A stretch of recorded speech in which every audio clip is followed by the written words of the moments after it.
Shalom. Puji-puji Tuhan. Ya, hari ini banyak yang datang ya. Saya senang sekali saudara ya. Oke, kita belajar lagi kitab Hakim-Hakim kita ya. Apa kata kunci kitab Hakim-Hakim? Kegagalan. Nah, kegagalan manusia untuk taat pada Tuhan di bawah teokrasi. Baca sama-sama 2, 3. Kegagalan manusia untuk taat pada Tuhan di bawah teokrasi. Ayat kunci dari kitab Hakim-Hakim pasal 17 ayat 6, pasal 21 ayat 25. Kita baca sama-sama 2, 3. Pada zaman itu tidak ada raja di antara orang Israel. Setiap orang berbuat apa yang benar menurut pandangannya sendiri. Amin. Nah, ingat ya, kitab Hakim-Hakim, kegagalan di bawah teokrasi. Ini pekerjaan yang tidak selesai. Bagian yang pertama ayat pasal 1 ayat 1 sampai pasal 2 ayat yang kelima. Ini bagian yang kedua tentang pembebasan hakim dari pasal 2 sampai pasal yang ke-16. Nah, kita konsentrasi di sini ya. Dan bagian yang ketiga membutuhkan monarki pasal 17 sampai pasal 21. Kemerosotan, penyebab siklus dosa dan tinggal bersama dengan orang Kanaan. Ini bagian kedua, disiplin, kutukan siklus dosa dan perang melawan Kanaan. Lalu ini kerusakan moral, siklus dari kondisi dari siklus dosa dan hidup seperti orang Kanaan. Lihat ya, tinggal bersama orang Kanaan, perang bersama orang Kanaan, lalu hidup seperti orang Kanaan. Nah, ini lokasinya di Kanaan, waktunya kira-kira 341 tahun. Kita Hakim-Hakim ya. Ini ketidaktaatan militer, ketidaktaatan rohani, lalu intro, dan kita masih di bagian pasal 3. Kegagalan di bagian selatan. Orang Israel perang. Nah, memang kita sudah belajar pasal 3 ya. Dalam 3 seri kita masih di pasal 3. Di pasal 3 itu apa saja ya? Hakim yang pertama, Othniel. Saya kasih judul Agent 001. Ini seperti film James Bond ya. Lalu hakim yang kedua, Ehud. Dia hakim dengan kelebihan tangannya kidal. Nah, hari ini kita belajar hakim yang ketiga, namanya Samgar. Nah, saya kasih judul Agen 001. Tapi yang menarik adalah hakim ini cuma 1 ayat diceritakan. Othniel panjang, Ehud panjang, tapi Samgar sang hakim ini cuma 1 ayat. Ayo kita baca pasal 3 ayat 31, ini yang terakhir, penutup pasal 31 di bagian selatan. Ayo kita baca 2, 3. Sesudah dia bangkitlah Samgar bin Anat. Ia menewaskan orang Filistin dengan tongkat penghalau lembu. 600 orang banyaknya. Demikianlah ia juga menyelamatkan orang Israel. Ya, jujur aja waktu seri yang terakhir saya berpikir ini 1 ayat saya selipkan di situ saja. Ternyata ketika mempersiapkan ini, ternyata panjang juga ya. 1 ayat bisa dijelaskan begitu panjang. Kita lihat, sesudah dia. Sesudah siapa? Berarti sebelumnya sesudah Ehud. Jadi sesudah Ehud bangkitlah hakim yang ketiga, namanya Samgar bin Anat. Cuman 1 ayat. Hakim-hakim biasanya panjang, dan hakim-hakim itu selalu bicara siklus. Tapi di sini tidak ada siklus. Lalu kenapa kok tidak ada ceritanya? Nanti saya jelaskan ya. Tidak ada gambaran siklus. Ingat ya, orang Israel berdosa, lalu mereka diperbudak. Ini siklusnya ya, diperbudak bangsa Kanaan. Lalu mereka meminta kepada Tuhan, memohon, berdoa. Lalu Tuhan bangkitkan seorang hakim untuk menyelamatkan Israel. Sesudah itu mereka masuk masa tenang. Sesudah masa tenang, hakim itu mati, mereka berdosa lagi. Ini siklusnya. Ini siklus. Jadi semua cerita hakim-hakim itu menceritakan siklus yang seperti ini. Lalu kenapa di Samgar ini tidak ada cerita tentang siklus? Nah, karena ini ya, ini bagian yang ketiga, pembebasan Samgar dari penindasan Filistin. Hakim Samgar ini kronologis kisahnya sepertinya sudah pasti terjadi sesudah pembebasan Ehud. Maksudnya begini, kalau saudara masih ingat beberapa waktu saya menerangkan kayak gini. Samgar dia memerintah sebagai hakim menyelamatkan Israel, tapi di tempat yang lain. Nah itu ya, dalam bahasa Inggris namanya meanwhile, sementara itu si Ehud dia juga melayani. Jadi ini dua hakim yang melayani bersama-sama. Itu sebabnya nggak perlu cerita siklus ini. Kenapa? Karena di masa Samgar itu bersama-sama dengan Ehud. Dan itu dibuktikan pasal 4 ayat yang pertama.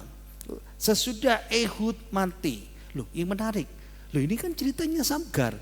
Kenapa tidak menceritakan kematiannya Samgar, tapi menceritakan kematiannya Ehud?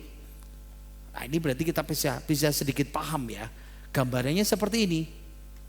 Jadi hakim Samgar itu seperti di tengah-tengah pelayanannya hakim Ehud. Nah, Samgar ceritanya cuma satu ayat. Makanya saya cerita pendek itu. Hakim Samgar ini seperti sisipan di tengah-tengah kisahnya hakim Ehud. Nah, ini menolong saudara dan saya yang berkata begini. Ini mungkin penerapan sederhana. Kalau kadang-kadang kalau kita pelayanan, siapa yang di highlight, misalnya ini pelayanan pujian, yang di highlight itu pasti WL. Lalu saudara pelayanan apa? Saudara cuma menjadi singer, atau saudara cuma jadi operator tuh di sana ya, di ujung sana. Jadi saudara nggak kelihatan dalam itu. Nah, Samgar ini ceritanya seperti ini. Ini sama seperti menggambarkan hidup saudara dan saya ya. Nothing special, tidak ada yang spesial, tidak ada yang bagus, tidak ada yang utama, tidak ada yang menarik dari kita, tapi kita dipakai Tuhan. Amin.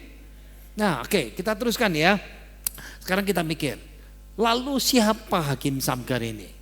Samgar tergolong dalam enam. Kalau digolongkan ada hakim besar, ada hakim kecil. Jadi Samgar ini digolongkan dalam kitab hakim-hakim 6 hakim kecil. Samgar, Tola, Yair, Ibsan itu bahasa Inggris ya, sorry ya. Elon dan Abdon. Nah, langsung sudah dengar Elon, kayak Elon Mas ya. Memang namanya seperti itu. Jadi Samgar ini termasuk hakim kecil. Oh, berarti orangnya kecil. Enggak. Disebut hakim kecil karena yang diceritakan tentang hakim ini pendek, singkat. Nah, kalau misalnya hakim besar itu kita dengarkan Simpson, Gideon, ceritanya panjang. Makanya disebut hakim besar. Padahal kalau kita lihat Gideon itu hatinya kecil ya. Hatinya kecil, lain seperti Samgar ini. Nah, tapi kalau kita tanya, oke, dia termasuk hakim kecil, termasuk hakim kecil. Tapi dari namanya, nah ini kalau saudara ini masih belajar bahasa asli ya, sarjana Alkitab hampir sepakat Samgar pasti bukan orang Israel. Kenapa? Karena dilihat dari namanya saja, Samgar bin Anat. Oh ya, sudah kelihatan. Ya, hampir sama seperti orang Indonesia kan. Kalau misalnya kalau kita dengar nama-nama misalnya namanya kayak nama Korea gitu ya. Terus tahu-tahu ada anak dikasih nama Korea. Ini kan zaman sekarang kan lainan seperti ini ya. Tapi ini kan orang Israel yang baru datang. Lalu kenapa di situ kok ada nama asing? Kalau kita dengar namanya orang Rusia, dengar namanya orang nama Cina, dengar namanya orang Jepang, kalau kita sudah paham, oh ini pasti bukan orang Indonesia. Jadi gambarannya seperti itu ya. Ya, jadi nama Ibrani Samgar dilihat, oh kayaknya ini dari bahasa Huria, itu Simigari. Nah itu seperti itu. Berarti Samgar itu orang asing, bukan orang Israel, orang Hurian. Kalau dia dari namanya Samgar, oh berarti Simigari ini kayaknya orang Hurian. Nah, orang Hurian itu terkenal pada abad ya di Timur Dekat kuno. Ingat ya, Israel Timur Tengah itu di Timur Dekat kuno. Jadi kalau saudara belajar sejarah, pasti saudara mau belajar tentang Israel pada masa perjanjian lama, mau enggak mau masih belajar namanya timbul dekat kuno ini. Dari milenium keempat sampai milenium keempat. Nama ini nama umum, tapi bukan nama umum orang Israel. Nah makanya ya, ini bukan nama umum orang Israel, tapi muncul di naskah-naskah Nuzi. Apa itu naskah Nuzi? Tablet maksudnya begini. Jadi ini naskah Nuzi atau tablet-tablet Nuzi yang, nah ini menolong ya. Jadi dari mana saya bisa belajar cerita latar belakang orang Israel, latar belakang bangsa Filistin, latar belakang orang Amon, orang Moab, semua itu karena catatan ini. Dari mana saya bisa belajar tentang misalnya tentang Abraham? Ya karena belajar dari catatan-catatan ini, penemuan-penemuan ini. Jadi tablet Nuzi itu sumber informasi utama. Nah, jadi kalau mau ambil jurusan PL Perjanjian Lama biasanya harus belajar seperti ini ya. Waktu dulu saya S2 saya konsentrasi di PL, di PB saya konsentrasi dua ya. Yang pertama dokter pertama masalah ministry apa praktika, yang kedua tentang perjanjian baru. Nah, kalau perjanjian lama biasanya akan belajar seperti ini khusus ini nih. Nah, ini berarti bahwa nama Samgar itu nama asli orang penduduk Kanaan. Nah, apalagi Samuel penulis kitab Bani Hakim menulis dia bin itu anak atau keturunannya Anat. Nah Anat itu apa?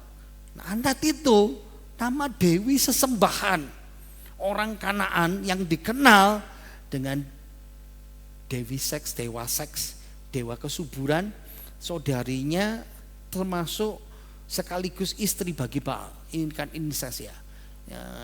Kawin antar saudara seperti itu.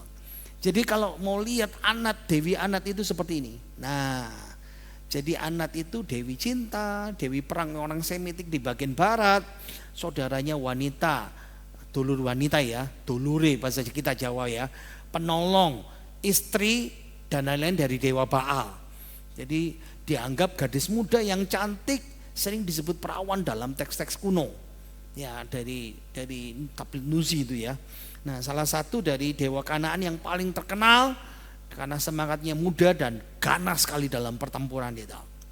Nah dari sini kita semua mulai paham, oh tidak mungkin orang Israel pasti punya nama Anat di belakangnya seperti itu. Ya, jadi dari sini dipahami Samgar itu penduduk asli orang Kanaan. Stop. Waduh, berarti ada hakim orang Israel yang bukan orang Israel. Ya, siapa? Ya si Samgar nih salah satunya. Nah di satu sisi ada kemungkinan Samgar itu penduduk asli Bet Anat. Nah ada kata Bet Anat di Yosua pasal 15. Nah ini kalau dilihat dari nama Anatnya itu yang dihubungkan dengan nama tempat seperti itu. Agak mudah dimengerti kalau saudara dan saya suka sejarah kemerdekaan bangsa Indonesia. Saudara paham enggak?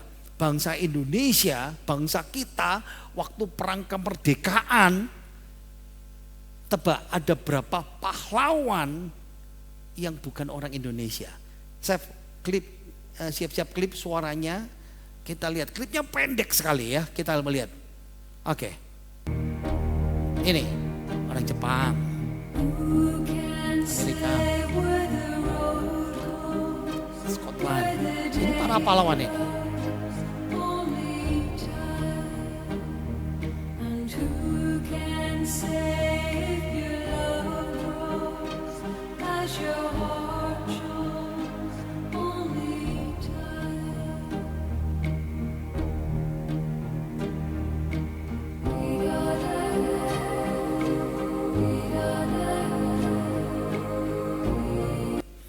Oke, berarti kita paham ya. Ternyata di Indonesia banyak pahlawan-pahlawan yang bukan orang Indonesia. Waktu perang kemerdekaan itu ya. Nanti dilihat itu. Saya langsung begitu dapat ini, saya coba cek semuanya. Wow, keren juga aja semuanya ya. Ayo kita baca lagi ayatnya ya. 2, 3. Sesudah dia bangkitlah Samgar bin Anat. Ia menewaskan orang Filistin dengan tongkat penghalau lembu. 600 orang banyaknya. Demikianlah ia juga menyelamatkan orang Israel. Nah, sekarang kita lihat senjatanya, tongkat penghalau lembu. Berarti ya udah ketahuan Samgar itu berarti petani. Petani biasa, petani sederhana yang tinggal di Kanaan. Nah, ingat ya, orang Israel disuruh mengusir orang Kanaan, tapi memaksa mereka tidak dibunuh, tidak diusir, dijadikan budak. Nah, sepertinya Samgar itu seperti ini. Memang tidak diketahui, tidak ada data tertulis dalam Alkitab sama sekali.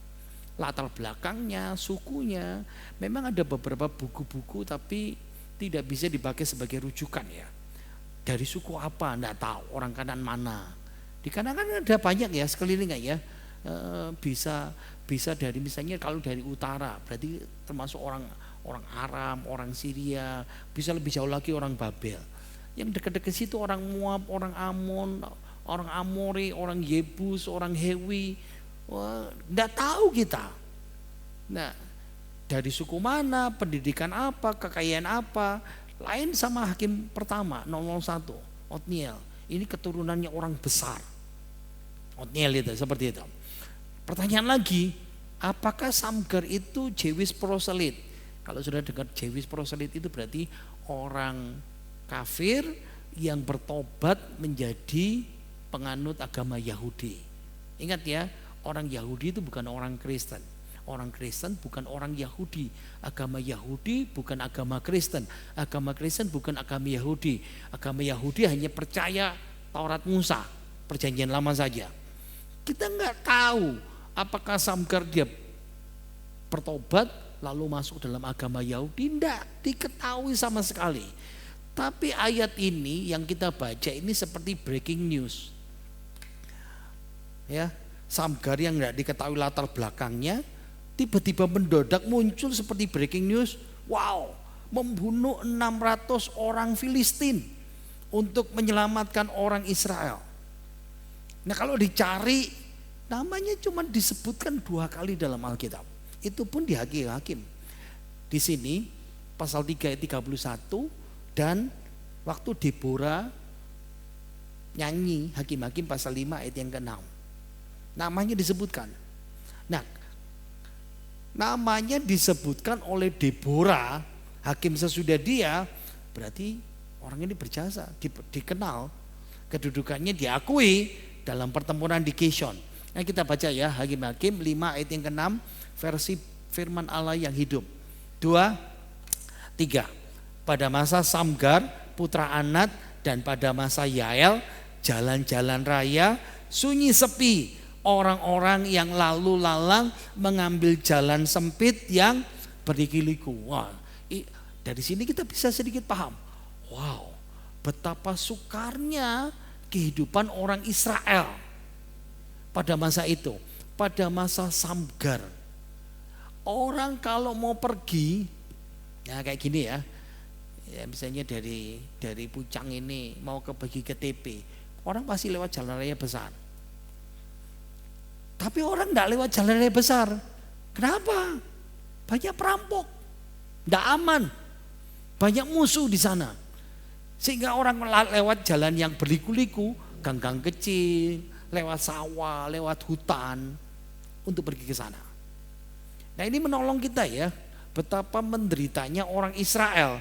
Jadi Samgar ini ternyata tetangga penyelamat ini. Tetangga yang tinggal bersama-sama dengan orang Israel. Nah, sekarang kita ditanya, sekarang siapa Filistin yang musuh? Nah, ini kisah ini berarti tentara Filistin melakukan invasi ke Israel. Terkoordinasi dengan baik ya, memanfaatkan kondisi keamanan yang tidak menentu, lalu selalu bikin perampokan, kerusuhan, masalah sama orang-orang Israel pada masa itu. Saya bawa saudara untuk mengerti dulu siapa hakim sebelumnya yang bersama-sama sama si Samgar ya. Lebih dulu mana? Ehud. Nah, lihat ya, ini penjajah Israel, orang Moab, orang Amon, orang Amalek. Ini penjajah orang pada masa Ehud. Kalau pada masa Samgar, orang Filistin, dia pergi menyebar. Sekarang bisa ngerti sekarang. Jadi dijepit dari segala arah orang Israel itu. Jadi kalau mau jalan, mau pergi, takutnya setengah mati. Dirampok, direbut, bahkan di rumah pun didatengin seperti itu.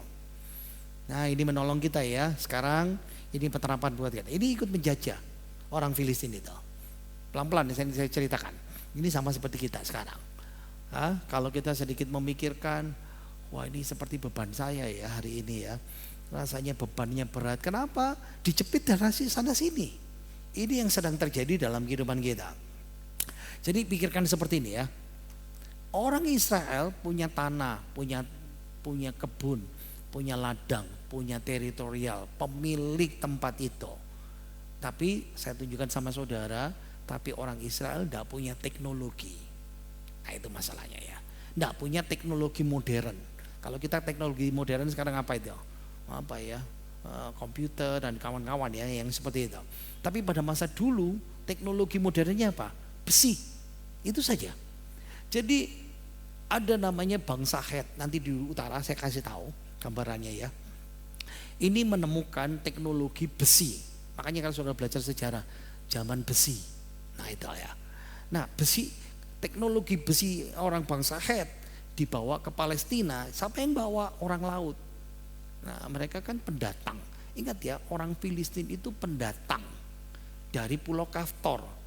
Nah karena mereka suka jalan-jalan, belajar banyak ke sana, keliling-keliling, lalu akhirnya masuk ke Filistin, masuk ke tempatnya orang Israel, namanya jalur Gaza sekarang ini.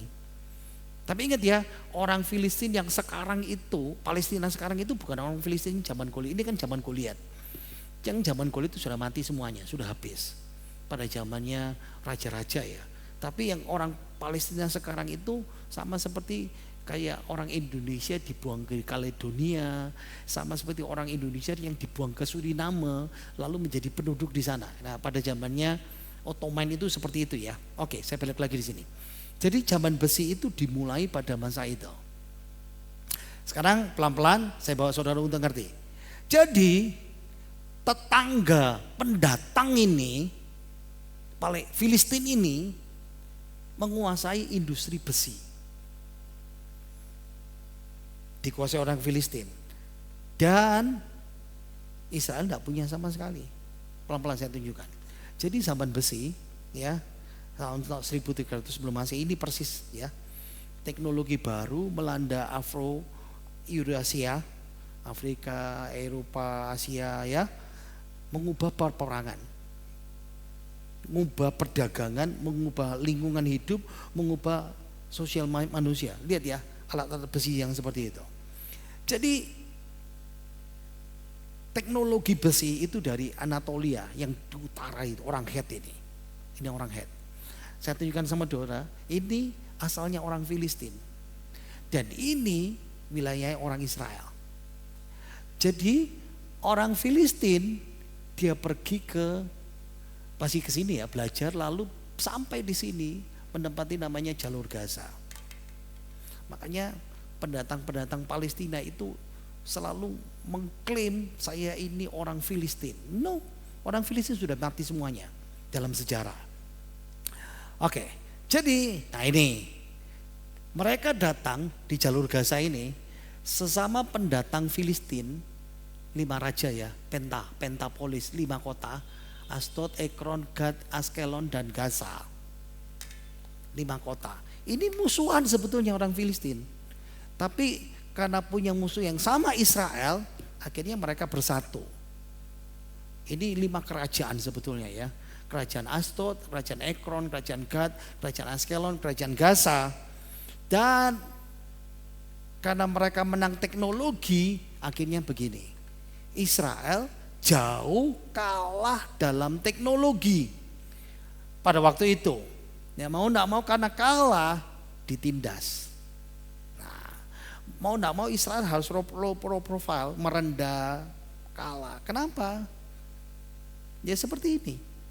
Nah, makanya saudara mesti paham cerita gambarannya itu seperti itu. Sekarang kita baca ayat ini. Baca lagi. 2, 3. Sesudah dia bangkitlah Samgar bin Anat. Ia menewaskan orang Filistin dengan tongkat penghalau lembu. 600 orang banyaknya. Demikianlah ia juga menyelamatkan orang Israel. Sekarang kita lihat senjatanya. Tongkat penghalau lembu. Nah, lihat ya. Dipakai Samgar menewaskan 600 orang Filistin. Pakai tongkat penghalau lembu, bahasa Ibrani Malmat Habar Kahkar ya. Nah, kalau bahasa Inggrisnya gampang ya, Oxgood. Nah, itu seperti itu. Nah, kira-kira seperti ini ya. Alat yang terbuat dari kayu itu, bentuknya tongkat, panjangnya ya kira-kira 2 meteran lah, seperti itu. Macam-macam seperti ini ya. Ini yang sederhana, ini yang dikasih ujung besi. Nah, ujung besinya mesti kemana? Ya sudah, pergi ke Palestina, ke Filistin, ke orang Filistin ya. Nah, ingat ya, Samgar ini orang Kanaan, pasti diterima oleh orang Filistin. Saya mulai mikir, oh iya ya, paham itu. Jadi kadang-kadang kalau zaman sekarang dikasih paku-paku ya, pokoknya ujungnya itu mesti ada yang runcing. Untuk apa? Untuk giring lembu. Jadi ini bukan alat perang, ini alatnya untuk lembu membajak, ya toh, supaya kalau ada lumpur itu dibersihkan. Nah, kalau dipakai ya seperti ini. Jadi ini bukan spesial senjata sama sekali. Ini alat pertanian, murni alat pertanian. Saya mikir-mikir waktu menyiapin Bible class ini ya. Oh, persis seperti Jackie Chan. Ketemu tangga, oh pokoknya kayak tangga dibuat senjata seperti itu ya. Mikir-mikir ya, oh iya, paham saya. Lalu saya mikir lagi di Alkitab, oh sama. Kenapa Simpson membunuh 1000 orang Filistin dengan rahang keledai? Tengkoraknya keledai. Soalnya gak punya senjata, gak punya teknologi. Jadi saudara sedikit memikirkan ya, orang Israel ditekan dari sekelilingnya seperti itu. Nah, seperti kita ya, kita bandingkan ya. Jadi orang Israel ini pada waktu itu seperti negara yang tidak punya senjata perang, nggak punya senjata perang. Oke, ayo baca 2, 3. Ia menewaskan orang Filistin dengan tongkat penghalau lembu, 600 orang banyaknya. Sekarang pertanyaannya, berarti dibunuh sekaligus atau beberapa tahap lalu dihitung di jumlah 600? Tidak bisa dijawab. Ada kemungkinan bertahap. Kenapa? Karena ceritanya tidak seheboh Gideon, tidak seheboh Yefta, tidak seheboh Simpson. Cuma 1 ayat. Nah, kemungkinan banyak penafsir mengatakan, berarti dia mungkin kalau di jumlah 600. Artinya ada kemungkinan sekali juga ya, sekali pukul ya. Kita nggak tahu, nanti di surga mesti tanya sama Tuhan. Nah, berarti ini bukan tentara, ini petani yang menjadi pejuang gerilya. Mikir lagi Indonesia. Oh, Israel pada masa itu seperti Indonesia ya. Kita enggak punya senjata. Ayo baca apa? Hakim-Hakim 6 ayat yang ke-8, versi mudah dibaca. Ini perang tentara orang Israel ya. 2, 3. Tidak terlihat perisai atau tombak di tengah-tengah 40.000 tentara Israel. Bayangkan, ini tentara Israel pun tidak punya senjata besi. Yang punya pedang dan perisai dan tombak cuma 2. Saul sama anaknya Jenderal Yonatan. Hanya 2. Yang lain senjatanya apa? Alat pertanian. Wow. Kenyataan yang tidak bisa dibantah adalah yang pertama, sang penyelamat bangsa Israel ini orang kafir, tidak punya senjata yang baik, terbatas. Tapi dia disebut hakim. Mungkin imannya dia belajar dari orang lain di sekitarnya. Mungkin dia lihat Ehud, saya nggak tahu serius. Tapi satu hal yang paling saya bisa lihat adalah peranan Allah. Allah yang menggerakkan. Ada sisi yang menonjol. Ini penutup pasal 3 ya. Ternyata Allah itu melepaskan umatnya, ingat ya, punya dosa, penyembahan berhala, melalui 3 pemimpin. Makanya betul namanya leadership itu penting. Makanya penting buat kita, saudara dan saya, kita punya pemimpin rohani. Masalahnya adalah kita itu orang yang paling gak suka dipimpin. Senangnya mimpin dan ngatur, saudara. Betul ya? Diatur gak mau gitu, kadang-kadang seperti itu. Nah, ide utamanya pemimpin rohani, baca 2-3. Pemimpin rohani yang akan membantu kita untuk menaklukkan siklus dosa. Itu makanya saudara, kenapa disuruh kita dituntun untuk beribadah, bergereja dalam satu tempat seperti itu. Saya tutup dengan penerapan. Saya tulis saja langsung. Yang pertama, Allah itu bisa pakai siapapun. Amin. Saudara berpikir, aduh aku gak pinter, aku gak isa, aku ini bukan siapa-siapa. Sekali lagi baca nomor 1, 2, 3. Tuhan dapat memakai siapapun, amin. Yang kedua baca 2, 3. Tuhan dapat memakai apapun. Nah ingat ya, orang Filistin punya senjata. Tentara Filistin punya senjata, punya teknologi, wow. Tapi ketika orang Israel tidak ada yang menonjol, Tuhan ambil orang Kanaan, orang kafir seperti itu. Nomor 3 ini paling suka kita. 2, 3. Tuhan berkuasa atas keterbatasan kita. Satu hal yang paling besar, masalah yang paling besar dalam hidup kita itu cuma satu. Saya terbatas, Tuhan. Aku tidak punya duit, aku tidak punya sumber daya, aku tidak punya koneksi, aku tidak punya jaringan, aku tidak punya. Dan ada banyak kalau disebut daftarnya, ini tidak punya, terbatas. Ini saya saya jauh lebih kecil dari ini, itu. Satu ayat saja bisa jadi berkat buat kita. Baca lagi nomor 1, 2, 3. Tuhan dapat memakai siapapun. 2, Tuhan dapat memakai apapun. Yang ketiga, Tuhan berkuasa atas keterbatasan kita.